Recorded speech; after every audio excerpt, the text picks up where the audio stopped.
What a beautiful day for picking tulips, and a beautiful day for resting beside this quilt. Now this is perhaps a Nancy Cabot design because similar motifs appeared in the syndicated Nancy Cabot column from the Chicago Tribune during the 1930s. Well, Loretta Littner actually wrote the column, publishing 800 patterns over a 10-year period. Now the quilt maker did just a beautiful job on the urn, and then with the reverse applique right in the center. And I love the yellow tulips with the pink centers, and then the pink roses with the yellow centers and the green French knots for accent. The blocks are set with straight lattice in between, beautiful quilting throughout.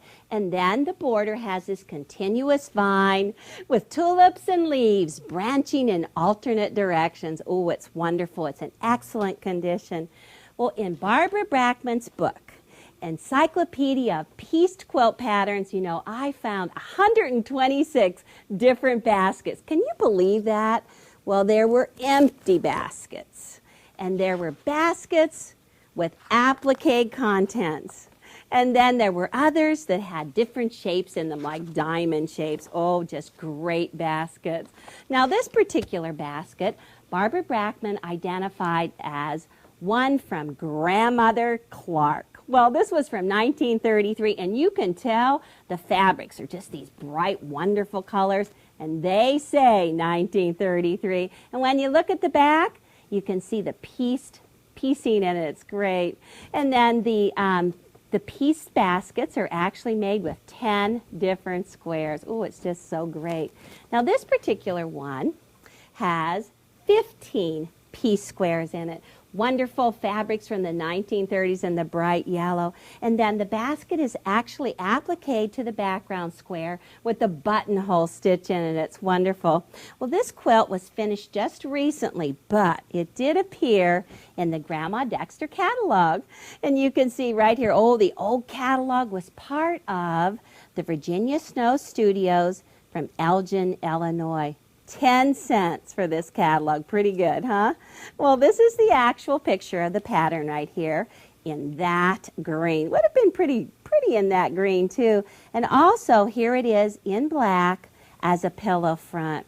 Well, so many of the basket blocks have piece squares in them, but Grandma Dexter had a simpler one, and she called that one the Dresden basket, and it just had some squares and some strips in it. But when you look at the handle, it is pretty steep, but it's beautiful. Well, Grandma Dexter and I had the same idea, no pieced squares. So I designed this easy one for us, and it just has side strips and squares and a very gentle handle that we can do by machine. Well, you can fill it with any kinds of flowers, but today we're going to fill our easy baskets with easy tulips. So let's dig in.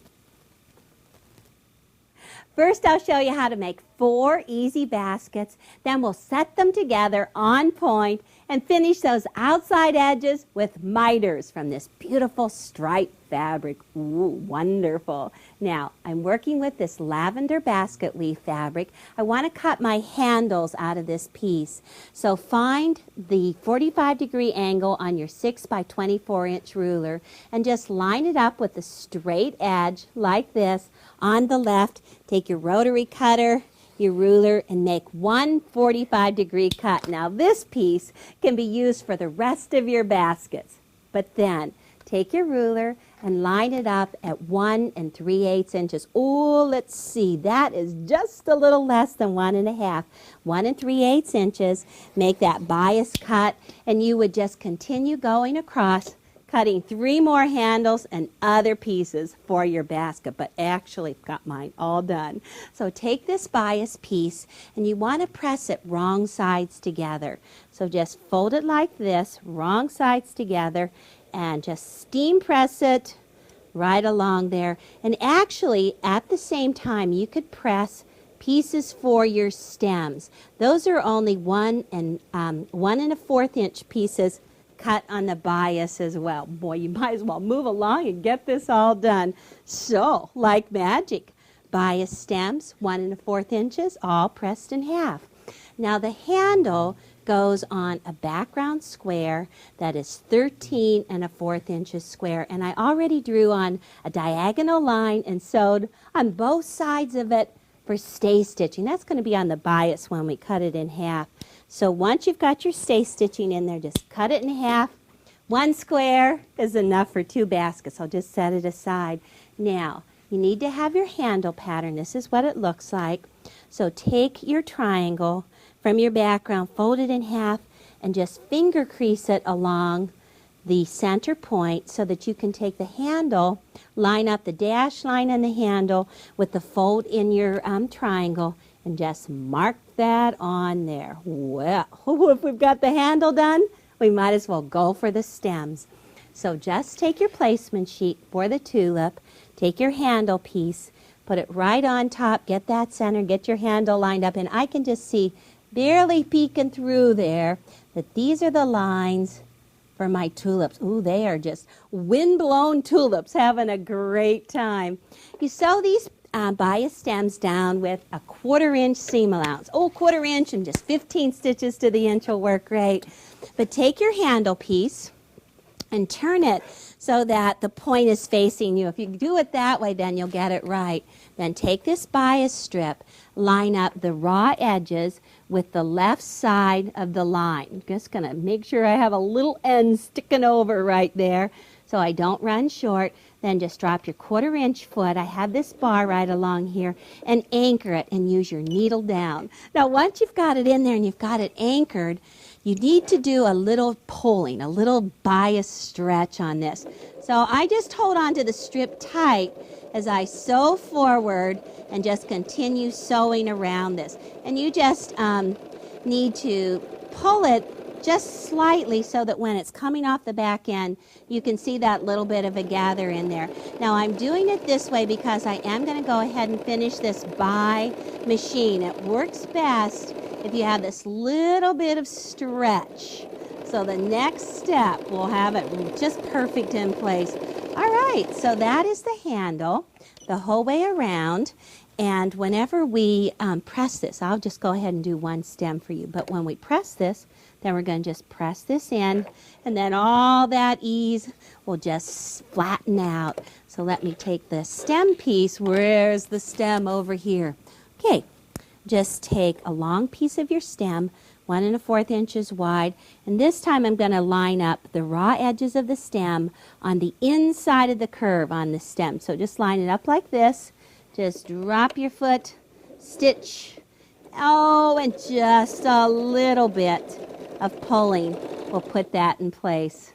All right, there's actually 2 more stems on this, but I'll show you how to press it, and then we'll go on with the basket part.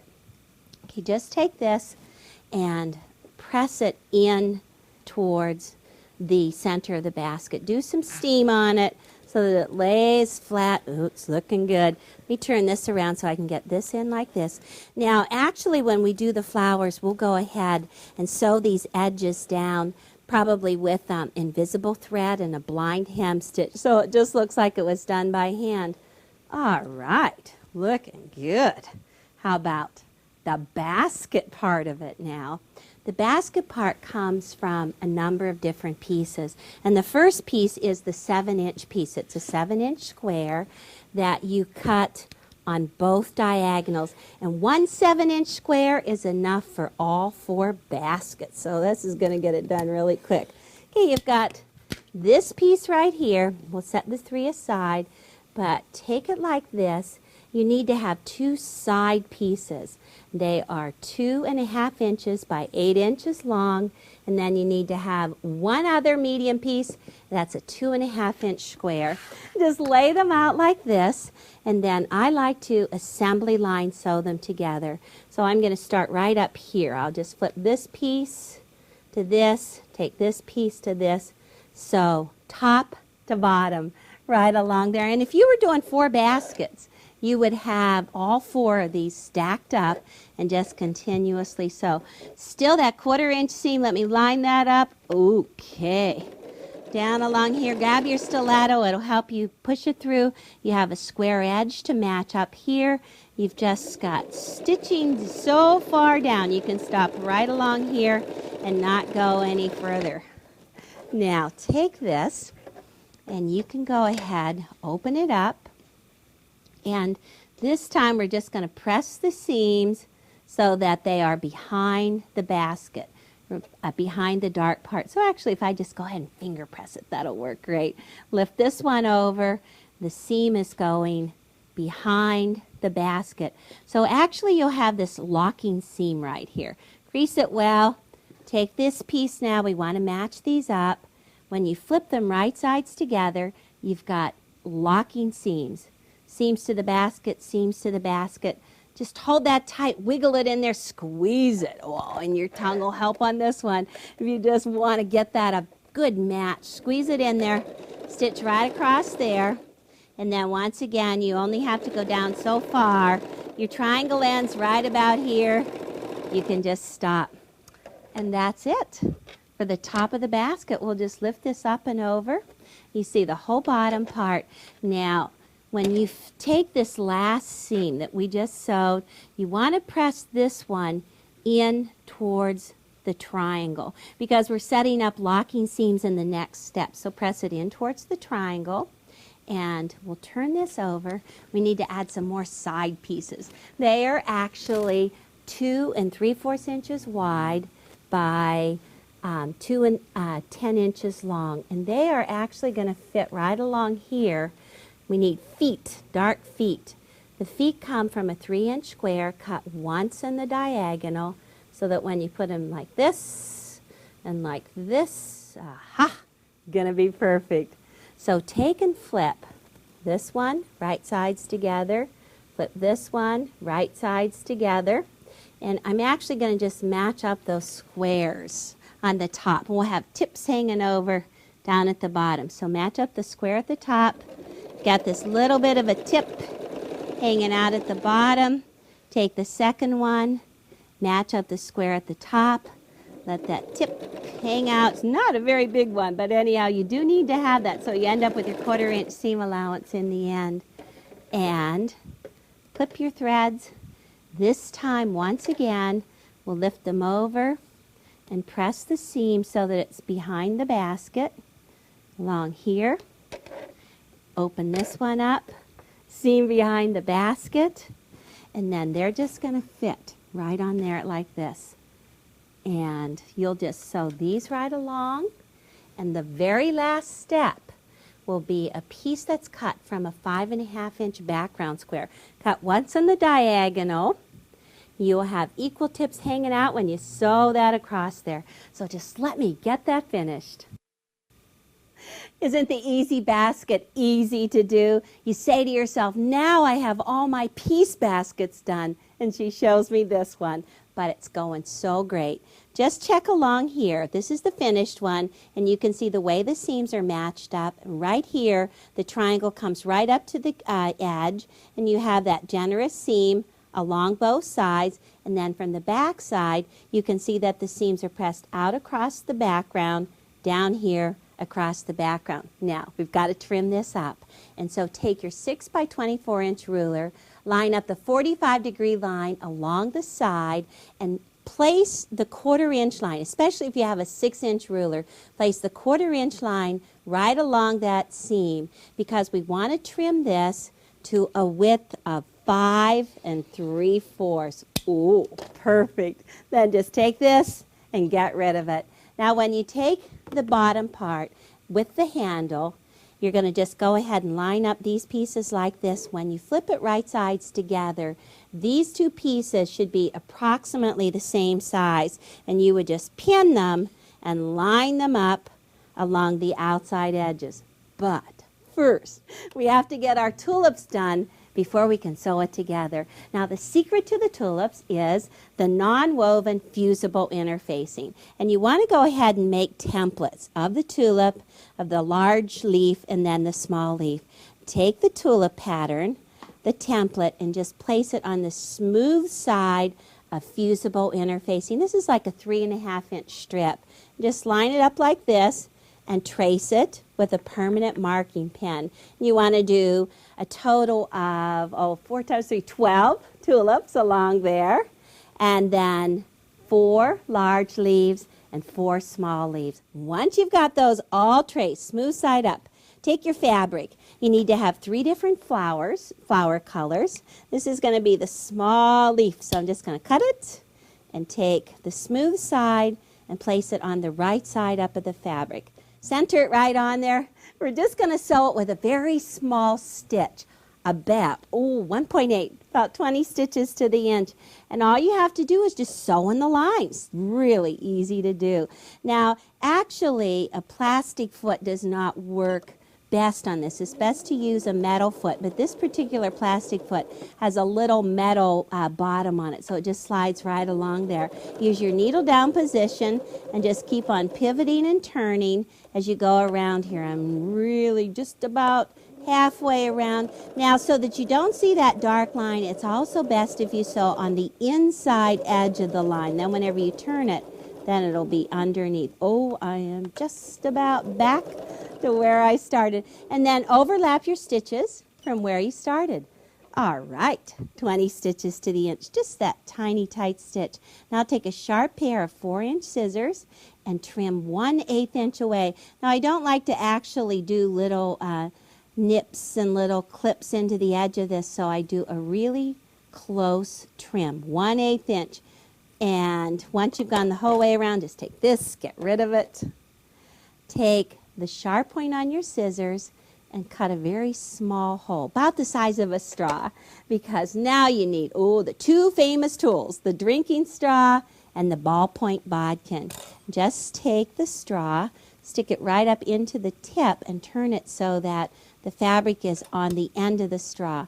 Take the ballpoint on the bodkin, and I'm just resting my straw on the table. You're just going to turn it halfway, right side out, and then just take the second, stick it in there, turn it, push it halfway in, and you've got to turn. Can you imagine how many of these leaves and flowers I must have already turned for you? Enough to do that whole grandmother's garden quilt. Run the ball around the inside of it. Then once you have it, run around the inside. You need to just pick out these points. This is what makes applique really nice, when you have sharp points on your work. So I like to take a stiletto. Boy, I do this when I watch my favorite TV show. And pull out the points, then use that wooden iron. Get those edges pressed flat, always taking your wooden iron from the center to the outside edges. All you need to do now, how about a little bit of batting, or just stuff this thing up. So just place your leaf on top of your cotton batting and trim it around there. Ooh. Same size as the pattern. And take this, get rid of it. Hemostats. Next tool. We are loaded with tools. Boy, we've got so many things to do. Just take your hemostats and just stuff that right in there. Looking good. And get that all arranged in there so it's smooth. Well, once you have all your leaves, oh boy, talk about getting stuff done fast. The 3 tulips, the large leaf, and the small leaf. Now I'm just going to take this handle piece, and I'll show you how to press it in place.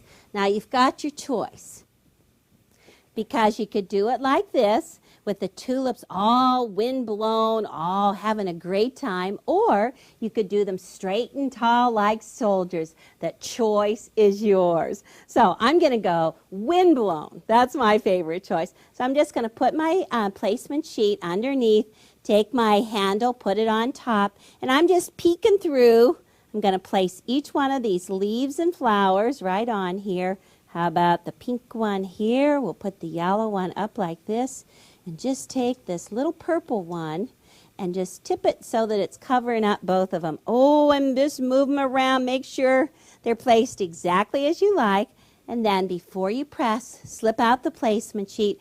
And it's best, even if you have an iron or if you have a press, just to give it a little mist first. Okay, really soaked it now. You're just going to pull down the press, 100 pounds of pressure on that tulip. Oh, they're all screaming, get me out of here. Help, it's hot in here.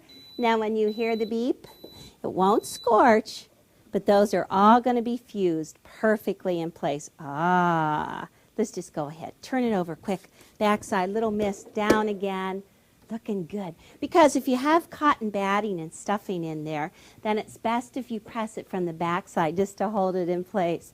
Okay, now, the best way to finish this would be with either invisible thread and the blind hem stitch or the blanket stitch. Now I went ahead and I did the invisible thread and the blind hem stitch on the hand. Well, I wasn't going to do it, but I thought, oh, I'm just going to get it done.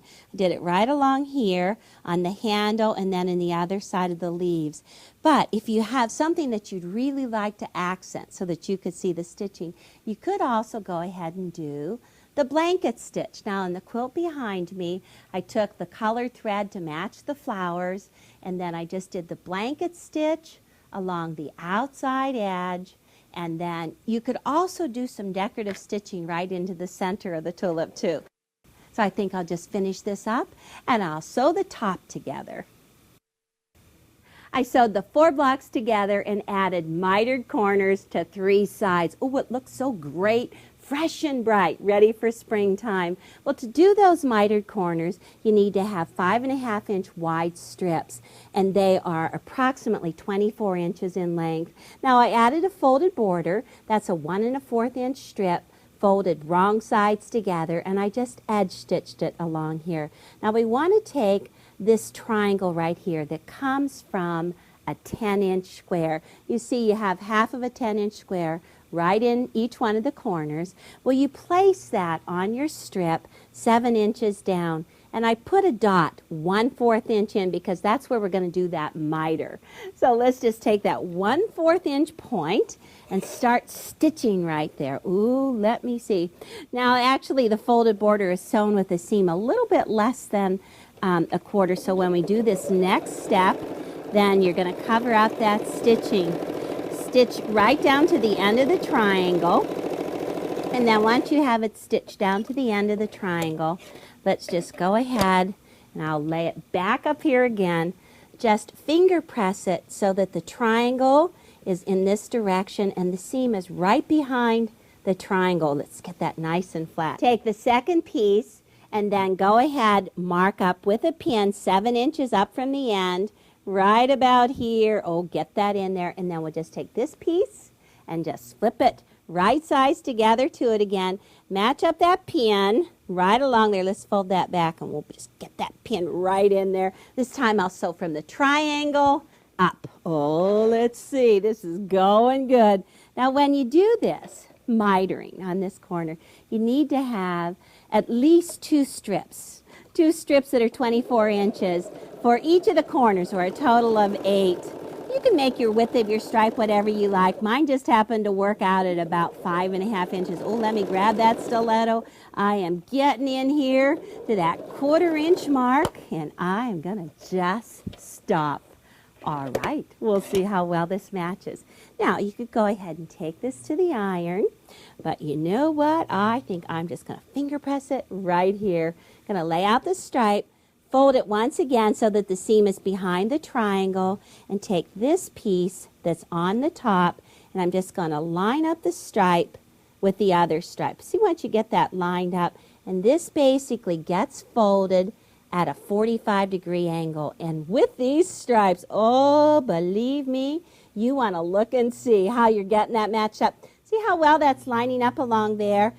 So I'm going to just take pins and pin that in place. It is such a great match that I'm going to put invisible thread in my sewing machine and do the blind hem stitch right along there. So it is perfect. Boy, once you get those stripes lined up, might as well keep it. Now we've got to get this trimmed on the 45-degree angle. So just go ahead, take your ruler, take your cutter, line up the 45-degree line right along the outside edge. Trim that off here, get rid of it. One more cut right along here. We can get that all lined up. Keep the straight lines, trim that off, and that makes your corner. So all I need to do is just pin this to the one remaining side, sew it right along there, and it will be beautiful. Well, you know, on this tulip quilt, you don't need to tiptoe. This is an easy and fast one, so you speed sew through the tulips.